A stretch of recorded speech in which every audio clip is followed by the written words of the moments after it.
The great public debate on the internets. I have been online. I was thinking about this earlier, and I was thinking, 1984. No, it was more like 1981 or 82. And at that time, it was bulletin boards. We were using our modem. People leave their computer hooked to the telephone rather, and you could call it up. And these bulletin boards would, by default, generally be just one line, one user at a time. You had to wait for the person to get off before you could get on. And we had this kind of discussion of topics that you have now, just any topic of interest to people, be it some hobby, politics, philosophy, whatever, language. And this has been this great public debate.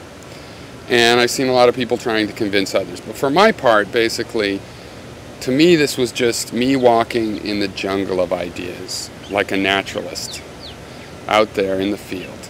You know, it's interesting what academia gives us in terms of technical ideas, philosophical or otherwise, but really there's something also just a value of what's out there in the field. I mean, there's ideas that have been discredited basically for 1,000 years or more that are still in wide use. They're surviving according to the law of the jungle, survival of the fittest. These ideas, while discredited, obviously have survivability to them.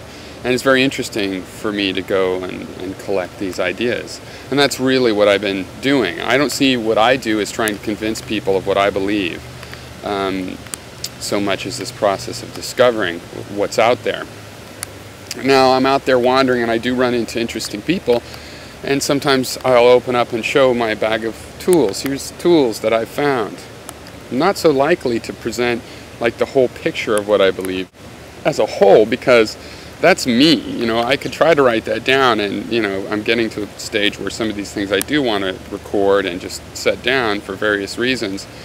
But basically, it's also an impossible task.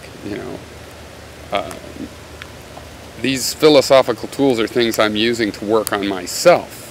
My inner self, my indescribable self that can't be captured in a book. The most I could do is try to take a snapshot of what I believe at the moment. But basically, I'm constantly changing and evolving using these philosophical tools. So it's really the tools that have a lasting power and interest to me. It's the tools that I would show you and say, well, look how these tools work together. Look, I have a definition here. This is useful.